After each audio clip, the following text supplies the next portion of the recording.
Welcome to the DevCast. I'm your host and citizen developer, or comrade developer, as some have said, here on the DevCast. And with me today, along with our regular cast of characters of John Newhoff and his motley crew of FileMaker pros, we have today Rick Kalman, Director of Project Management at Claris. Rick, welcome to the program. Thank you. And Ronnie Rios, Project Management for Claris Connect, a product that I have recently discovered with Kate's help and really love. Ronnie, welcome. Thanks, great to be here. Rick Kalman, you could start by telling us a little bit about your career, how you came to FileMaker, and what it's been like to watch the platform evolve.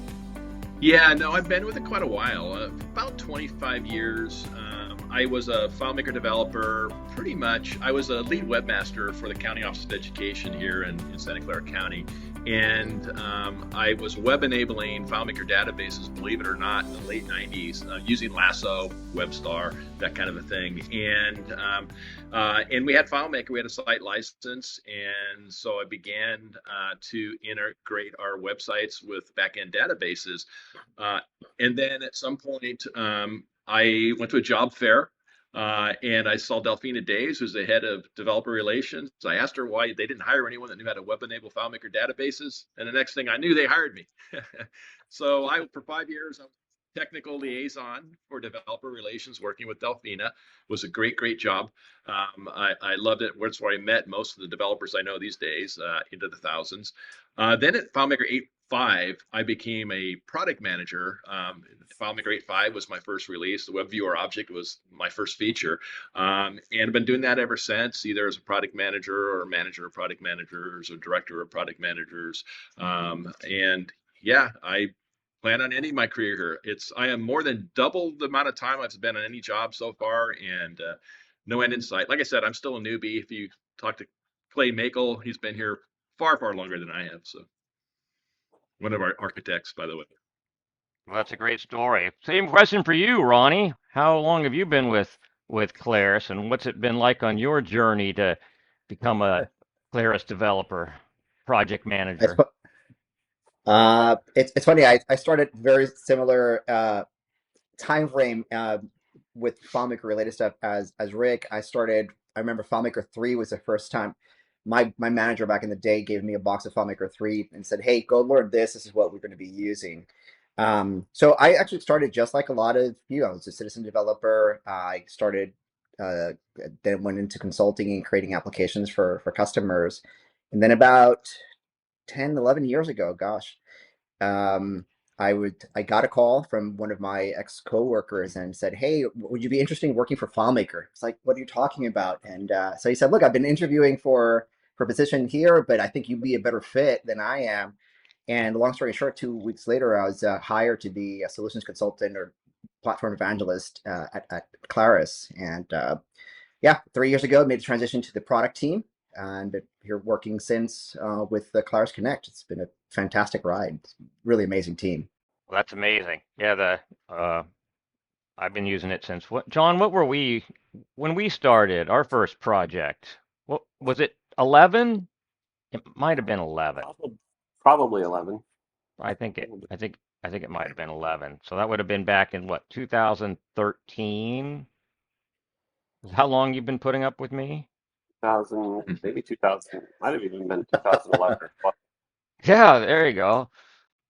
So, Rick, let's start with you. I understand that there's a name change coming up with FileMaker soon. Why have you decided to change the name from FileMaker 19 to FileMaker 2023? Well, great question. Yeah, so the new version of FileMaker will be FileMaker 2023.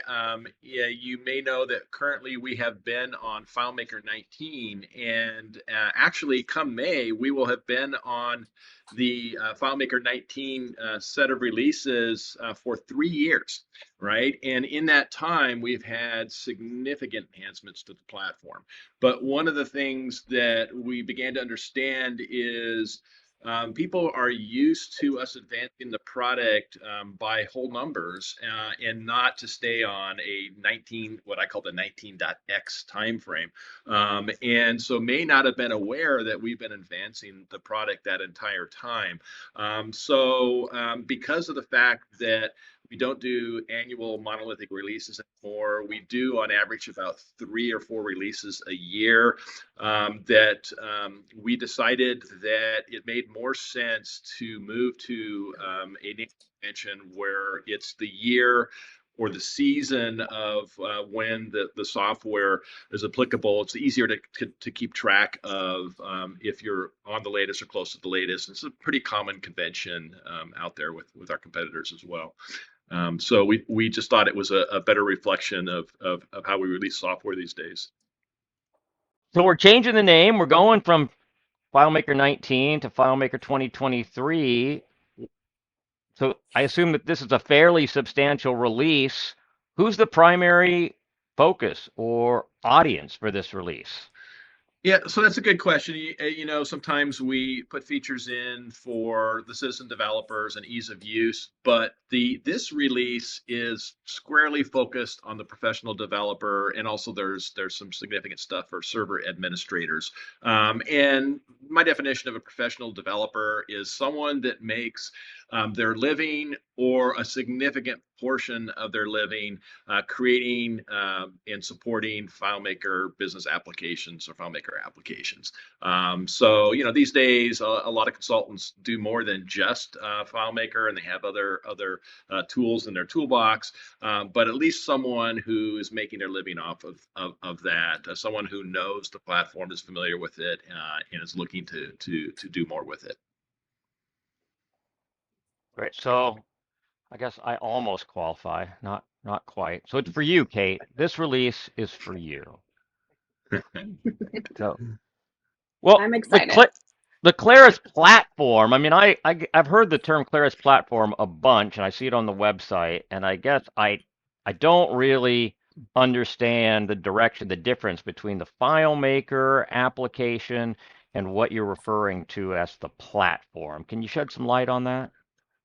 Sure, that's a good question as well. So one, the Claris platform is built on top of the FileMaker platform and all of its mature capabilities. So within the Claris platform, there's something called Claris Pro. That is FileMaker Pro, full stop. And then it has some additional capabilities that it needs to be able to talk to the Claris platform. The Claris platform is everything you've come to know in the FileMaker platform, all of the parts of it. And then with the addition of Claris Connect, which is Ronnie's will be talking about, and the introduction of Claris Studio.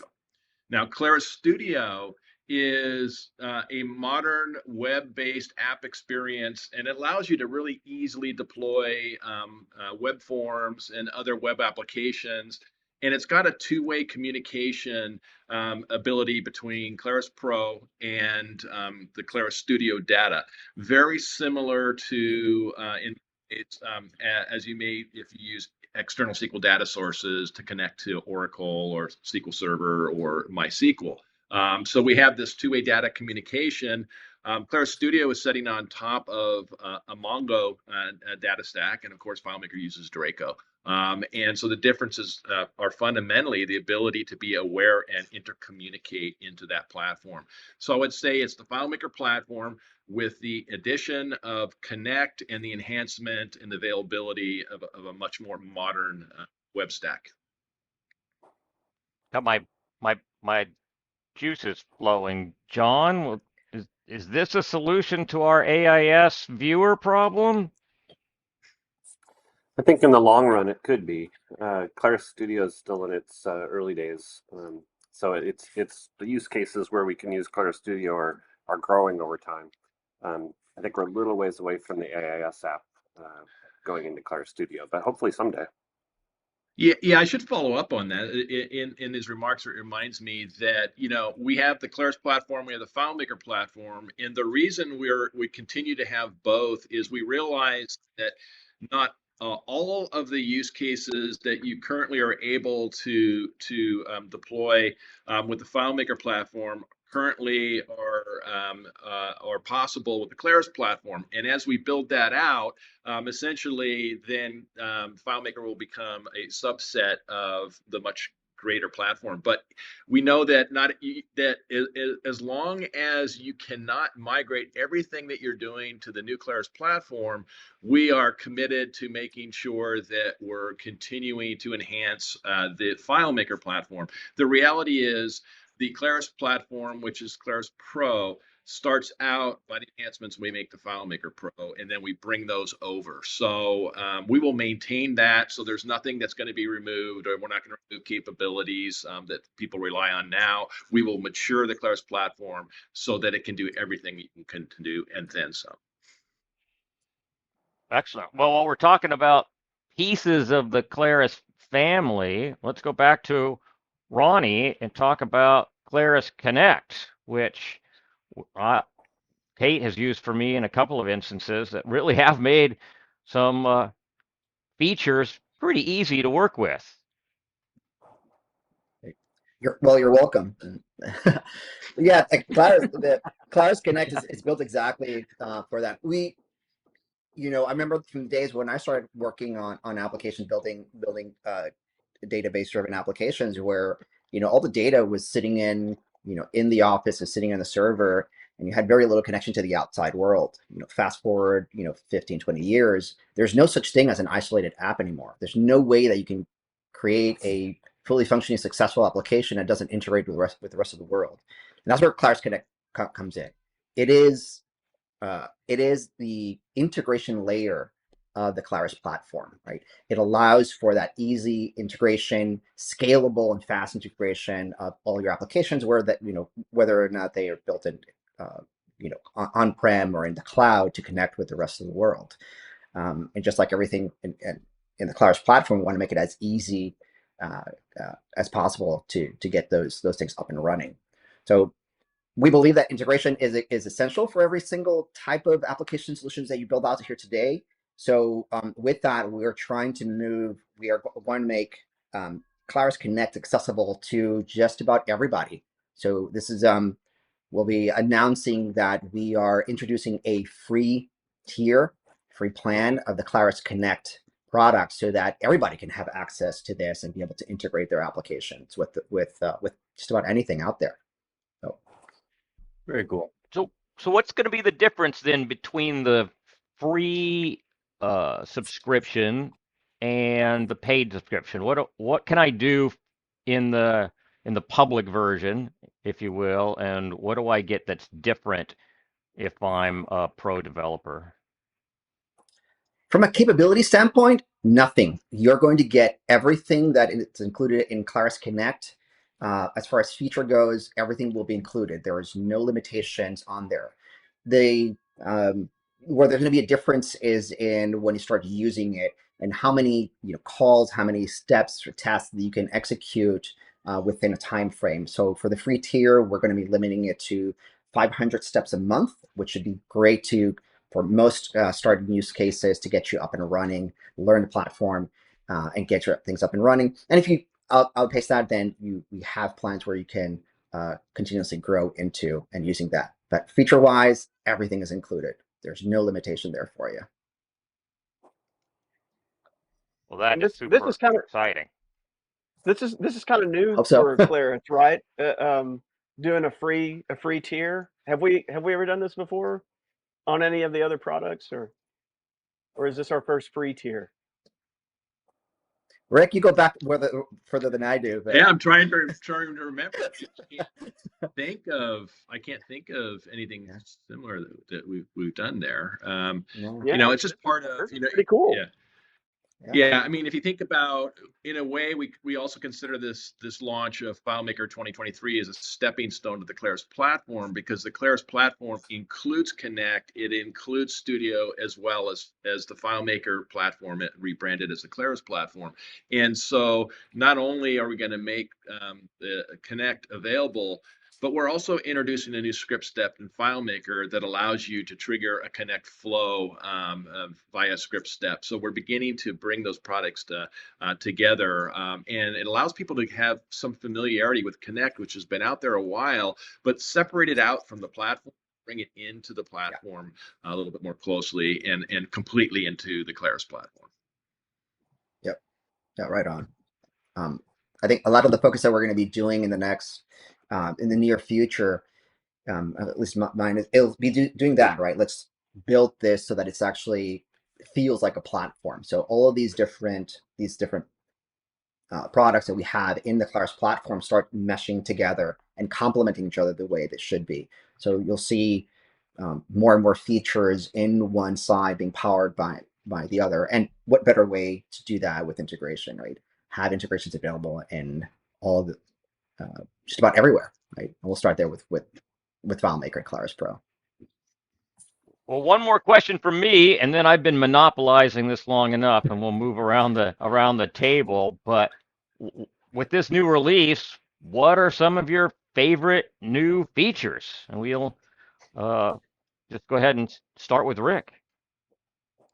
Well, there's a lot there, but if I had to cherry pick, you're I'm sure aware that in 19.6 we introduced script transactions. But in 2023, we're going to complement that by also introducing the ability to do audit logging, and we have a new on window transaction script step that you set up in the file options dialog, like the other window-based script triggers, that allows you then to begin to capture changes that are being made to your data into a JSON change log.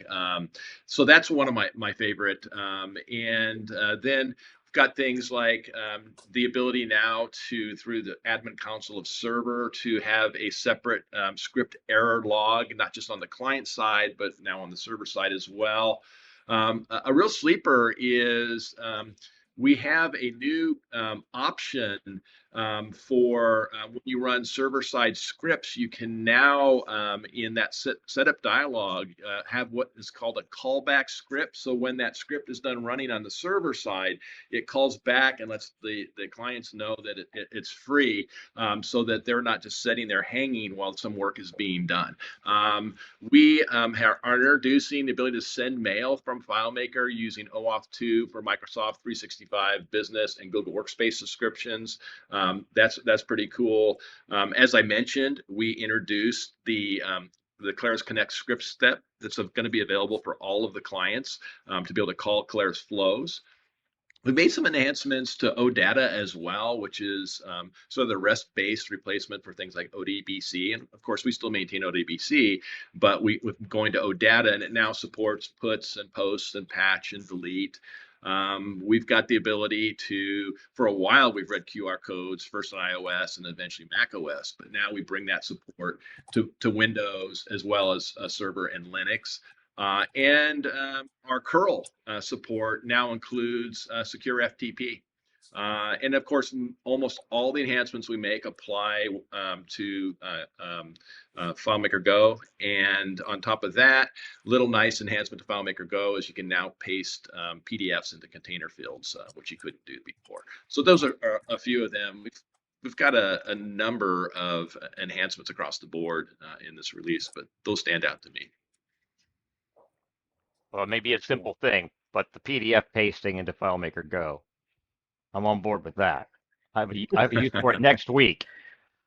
Well, it's going to go around the room. Zandon, what do you got for us? Well, he mentioned the mail integration for OAuth 2, and we recently did a blog article about setting up OAuth 2 in FileMaker for integrating with different things. I'm really excited about it. Can you tell us a little bit more about that? Elaborate on how the process is intended to work, and will it work with other OAuth 2.0 authentications like QuickBooks, or is it just mail? So for a number of releases, we have been enhancing the ability to leverage OAuth and OAuth 2 on the server side, and for a while. But what this feature is everyone's pretty familiar that within FileMaker Pro, there is a script step to be able to send mail with the dialog to set it up, as well as right from the file menu, you can save and send, and send off an email based on data. So when you set up that either script or from that dialog, there's a new option to select OAuth 2. If you select OAuth 2 in that dialog, then you have an option to choose either the Microsoft Office 365 OAuth or the Google Workspace. And then a dialog comes up that asks you to provide the credentials from that side. The reason we had to do this is that both Microsoft and Google have deprecated their basic authentication for logging for SMTP servers, right? So you used to be able to pass it essentially the username and password, and it would do that. But once they changed that, that's not how it works anymore. So this is allows us to continue to be able to use those very common sort of business systems, as we were talking about. FileMaker's not a data island. It integrates with a lot of things. People are using the Google Workspace or Office 365, and this allows them to use those credentials to send mail. So it's a bit separate from the general OAuth support that we have from the server side. That's awesome. Oh, just a follow up on that. At this point, no, it only does those two from the send mail. It doesn't also leverage, quick books, but that's not to say that that's not something that we would look at in the future as well. So. Nice. And just for clarification on that, how does it manage those credentials? Are those at the client, or are those set up like if you have a hosted solution and it's going to maybe send mail? Is it on behalf of the dev puts that into the application, or is it prompt at the client machine and store the credentials for it in the client machine? Yeah, so when the script is set up, if you're using a script step, right, then that is stored in that script that's running, and it will maintain those, and it'll send the necessary credentials to either Google or Microsoft in order to, and it sets tokens that expire and that sort of thing. If you do it from the setup dialog, then the individual will put that information in when they choose to send it through those authentication mechanisms. And essentially, it's asking for for instance, on the Microsoft side, it's going to ask you for the application or the client ID. It's going to ask you for the directory or tenant ID that's associated with, the principal name associated with it, and there's a client secret value. So there are certain things that you have that shows that you have the right to access that you provide it, and then from there it makes the connections. Okay, cool. So it's not going to be like Claris, where it throws up a user prompt that they log in and it maintains it. It requires you to set it up just like any other OAuth 2. Okay, cool. Yep. That's exciting. Can't wait to see it. Wow. Yeah. Joe, it looks like you're ready. What do you got for us? I love the transactional model, and I know we're pretty excited about it here at Portage Bay. Could you tell us a little bit more about the audit logging changes or feature that's going to be introduced in 2023? Yeah, so as I said, there is a new script trigger that you will find in the file menu. And when you're the file options, when you set it up, where all the other Windows script triggers is, and it's called on window transaction. Now, some people, because of the name transaction in it, are confusing it that it's related to the transactions in 19.61 that we introduced, the script-based transactions. And what I say is that it's complementary to it, but it's just coincidental that it's using that term transaction. So this on window transaction file, it provides a method for logging every create, update, or delete database interaction, right? And it gives you hooks into our window-based transaction system that FileMaker has, So for creates, edits, and deletes, it's going to return those changes into a JSON file, a change file, right? It's going to put that in the documents directory. Now, I want to mention that that at launch, so if you're watching this after we've launched the product, there's an engineering blog that's also available on our site that goes in and covers this in a little bit more detail. But what happens is that trigger passes a JSON parameter. It gets captured in a function that the script calls. And then when it's writing, for instance, it will record record creates, record updates, record deletes, or multiple record updates and multiple record deletes, right? And so if there is no existing JSON file of these transactions or these changes that are taking place, then we'll write one into the directory file. We'll create it, right? Going forward, if there are changes and the log already exists, then we'll append to right to that log, and it'll have the same rollover as our other logs. So if it gets too big, we'll spawn off a new one. What this then JSON object does is sit there and it captures, okay, what changes were made to the file name, the base table name that it's associated with, the record ID, what operation ran, and what are the contents of what the changes were. And that could be specified at the field level or for the entire table, and it's going to then spit out every that was given there. So one, this trigger is compatible across all of our properties. So it's going to work on Pro, Go, WebDirect, Server, Cloud, Data API, and our custom web publishing. It can be triggered in or fine mode.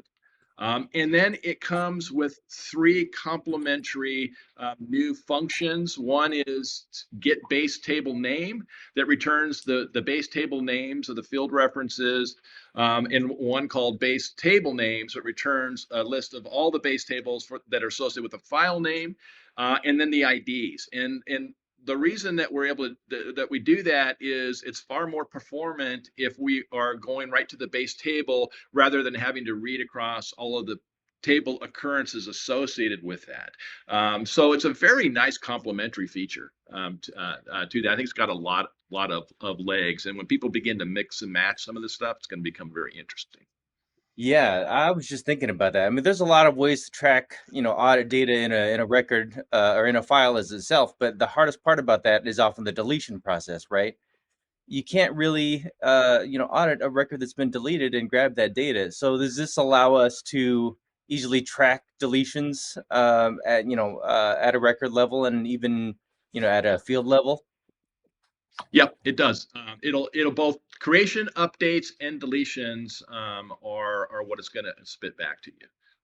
Excellent. And the fact Very that cool. it throws it in a file automatically, right, so that you don't have to roll your own is really, really sweet. Yeah, that's great. And are those logs stored? There's record recovery there too. Then, if I can read out of that file, I can put the record right back if I need to, if that's my only option. Yeah. Well, that's what I was going to ask. Is it client side that it's storing the log, or is it server side, or where is that log? You'd said. Yeah, it's if you run it from the client side, it's going to store it in by default into directories folder, and I think on the server side it would be a similar complementary place. Mm-hmm. Oh, okay. Very cool. Brad, it looks like you're ready with a question. Oh yeah. So I'm totally interested in FileMaker Go changes. So, I read this and it supports all applicable enhancements to FMP. I'm like, that's a little vague. I want some details about what's happening with Go, because I've most of us, I think all of us have touched Go, written in Go, done something with Go. And so seeing it get some attention is nice. So what's up with it? Yeah, so I mean, the reality is that everything that in the FileMaker platform is backed by the Draco database engine, and it holds that in common. It doesn't matter if it's on server or if it's on Pro or if it's in WebDirect and other places, right? So and of course, FileMaker Go also has the Draco engine as part of it. So all of the enhancements that we make, and there's a lot in 2023 across the board, almost 100% of those are applicable to FileMaker Go. So, for instance, the ability to do the audit log from Go exists as well because it supports all the properties. So there's nothing specific that we did other than it inherited everything. And the reason I say all applicable, some things just don't make sense at all on Go. I mean, there's a lot of features that we've done just for the admin console, for instance. So, but for the most part, we just automatically inherit that. So there's no additional fundamental capability other than it inherits everything that we're doing to enhance the entire platform. All right, so just as I'm working with it, I'm not as restricted in my mind as much as I used to be then about, oh, wait, I'm on Go, I can't do that. It's probably different now, so I need to take a look at that for sure. Well, the thing about Go, and it's similar to WebDirect, is it is subject to the reality where it's deployed, right? So there are certain things in the interface that they allow. You're using your finger. It's a different device. It doesn't have as much power necessarily as a desktop computer, and it's got different windowing sort of paradigms that people are used to. So similar to with WebDirect, when you're deploying in a browser, there's certain limitations that browsers have, right? But other than that, fundamentally, it's FileMaker, and it's easily understandable. So I think it's more. And on top of that, with something like an iOS device, an iPhone or an iPad, there's all of this fantastic capabilities on these devices, like the cameras and the barcode scanning, and the ability to read live text and some of these other things that or the location monitors, altitude and latitude, and all of that kind of stuff that takes advantage of the great sensors or core ML. That's a chip sitting right there on these devices, can be leveraged. So they're sort of unique in that way. It's FileMaker with a camera and a barcode scanner. Right. John, what do you got for us? I got a couple of super easy questions. The first one's really just an observation. It's my understanding that the internal version numbering is the same. So our script steps that are checking whether you're on FileMaker 1819, they're going to continue working. Internal FileMaker version numbers can be consistent with previous numbering. So that's more of just a confirmation question. And then I think I answered my own question on the second one. I was looking at the set error logging script step and thinking, wait a minute, didn't we already see that in FileMaker 18? So I was looking up the documentation on that. And so I'm assuming that what we're getting here is the ability to do that on server, which we didn't have before. Yes. So, yeah, absolutely. Yeah. And then, by the way, there will be an affordance in the server admin console when you go into the log setting on the logs tab. There's a new option that you can toggle on or off called allow script error log. And what that'll do is split out the script error from the events log, that's logging everything, and it'll spit out that particular log on the server side. Oh, gotcha. Thank you. Mm-hmm. Kate? I was going to have, well, I'll go ahead. Let's see. Well, first of all, I was noticing all the new features or enhancements that were added to WebDirect, with over 1,000 users being able to be accessing WebDirect at the same time. And I was curious, if you could give us a glimpse into what you kind of see as the future of WebDirect, and would there be any tie-in with Claris Studio now that we're, dealing with a web interface in Claris Studio, we've got web interface and WebDirect. I was curious if there's any connection between those two. Yeah, it is a really great question because the similarities there. At this point, WebDirect is far more mature in a sense. If you think about it, it's a different beast, right? In that with WebDirect, you are creating something in FileMaker Pro that then is going to render as a very rich web app in a browser, right? Very rich without having to do anything, right? Whereas Studio is a bit different because because WebDirect you build in Pro and only deploy it, whereas Studio you both build in a browser as well as deploy in a browser. So it's a bit different. Studio is a modern framework. So for instance, gone are the days where you would have to create a layout for a phone, a layout for an iPad, a layout for a large screen, and all that, because it's going to automatically reflow based on the real estate and the rules, which is very nice. It's a modern interface, does some really good, rich data visualizations. And you can do things like anonymous public facing forms without having to do custom web publishing in order to pull that off, right? So it's a lot easier and more accessible. So at some point, these things will get closer and closer, and we may make a determination that Claris Studio does everything that FileMaker WebDirect can do and more, and then it may not make sense anymore to keep the two. But at this point, they're serving different use cases. While I can see a day where we have one and you have authoring capabilities, not there yet. And we will maintain and continue to improve as we did in this release, WebDirect, until it is replaced by something that does everything and then some. So that's how I sort of look at it. That's very cool. Yeah, I think, I remember instant web publishing and, the different iterations we've gone through with web access. And it seems to be a question that comes up so many times with clients is, well, can I access this via, can I access my FileMaker database via a web? And when we talk about the different options they have, WebDirect or, new Claris Studio which is going to not be exactly the same, but it could be a slightly different experience, or custom web publishing. So I'm excited to see where this goes. I think it sounds really promising. We're excited with the upgrade to like Java 17 and the new CSS integration with the WebDirect. But with WebDirect, were there any plans to kind of sort of with the windows with FileMaker? Were there any plans to kind of handle multiple windows or all window types within the FileMaker WebDirect?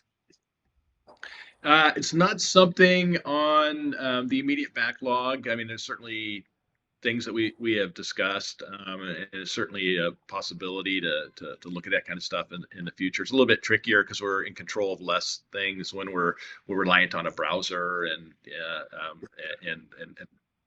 versus the windows that we own ourselves. Jacob, looks like you're ready with a question. What do you got for us? Yeah, so mine's more for deployment. I see Ubuntu 22 long-term support. There was a note on there that we received saying including better Docker support. And my question is, with the future Docker support, does Claris plan to provide or build a Docker official image or a compose type setup? Is that that is definitely something that we're looking at. For sure. It just makes total sense. But part of it is we need to tease out. There are, depending upon the Dockers you use and what you include, there are certain open source rules you need to follow to. And if you put a package all together, then we have to ferret out what are we subject to under those licenses. So it's more sort of a licensing and legal thing. But absolutely, I think in fact. when 2023 comes out, we also, I believe, are publishing a script for the Ubuntu Linux that it makes it easier to set up Docker images and that sort of thing. But it's definitely something we're not going to get to the point. It's just brain dead simple, and you don't have to think about where you're deploying the server, or the fact that it's Linux underneath, because it's just easy to set up. So, Ronnie, I feel like we haven't asked you any questions, but I am particularly interested okay. in the new Claris Connect script step coming from FileMaker 2023. And I was wondering if you could talk about that or even show it to us, whatever you got. I would love to know how that works and any additional information about that. Sure. I'll owe you a demo because I broke my my installation. But I'm really excited because this is one of the things that I've been looking forward to bringing to the platform for quite some time, and Rick as well. We working on this together, and because like I said before, we have to start merging the capabilities between the different applications to one another and expose those things. And this is exactly the type of thing that we want. When we started asking customers what was the biggest pain points we were having when using Claris Connect with FileMaker, and a lot of them came back to saying, well, just setting it up, trying to trigger a flow from FileMaker.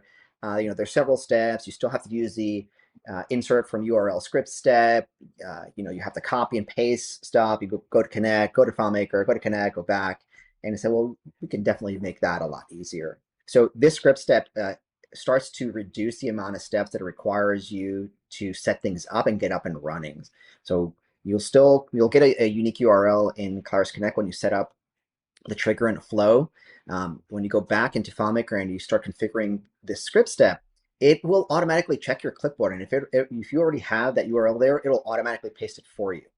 So it'll start with that. And the next thing is that we've got parameters already built in there for your JSON. So you'll have the JSON payload parameter in there. You'll open up the familiar calculation engine, so you'll be able to pull data from wherever you want and build the JSON object that you want to send to Claris Connect, so that that flow will have the data that you want it to run.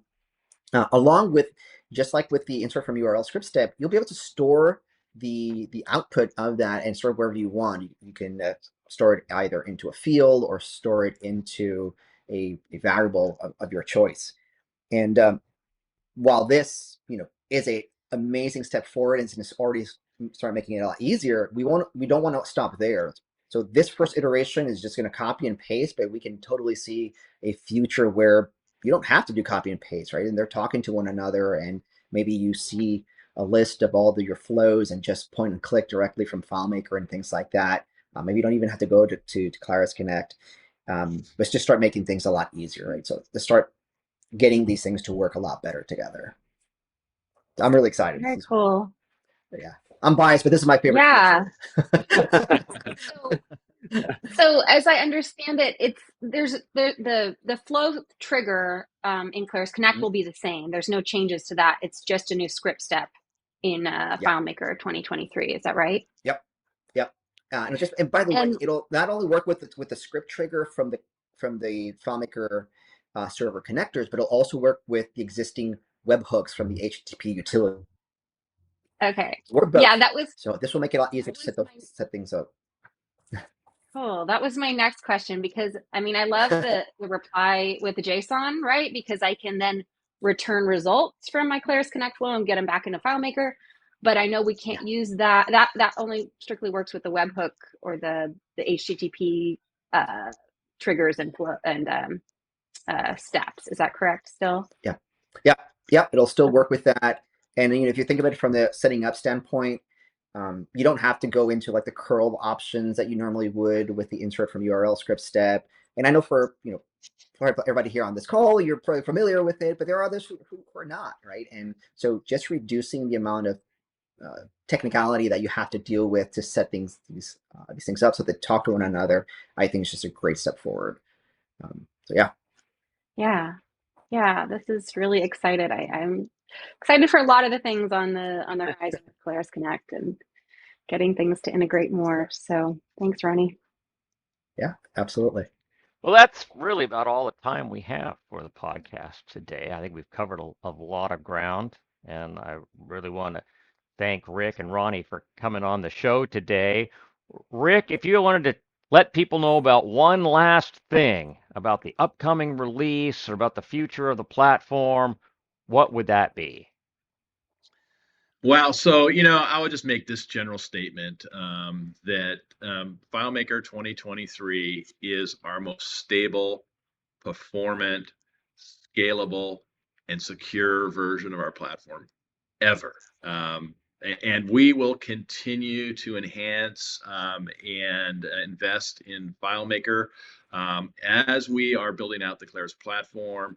And we are only going to make it better, and there will be nothing that we're removing. So if you're making your living off of the product or a good portion of it, fear not, we got you covered.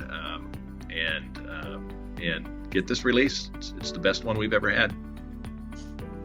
Excellent. Well, I'm glad you're putting in all of that support work to keep the platform going, because I love it. And Ronnie, the same question for you. If you had one last thing to tell people about the Claris Connect tools, what would that be?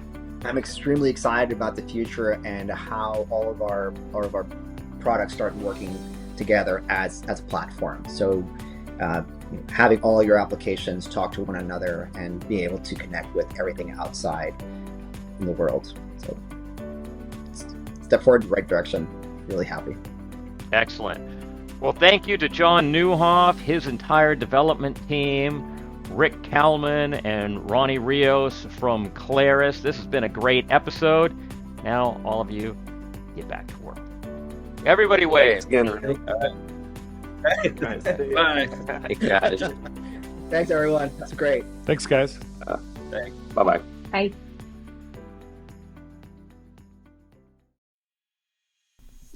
Thank you for spending your time with us at the FileMaker DevCast today. We hope you found something useful, something thought-provoking, and something to take into your own development approach. Things that help you to be more productive and to allow you and your team to get more done in less time. Find us online at portagebay.com and filemakerdevcast.com, and also on social media at FM DevCast and Portage Bay. Let us know if we can help you or your company with modernizing your approaches and streamlining your workflow. We look forward to seeing you at the next DevCast.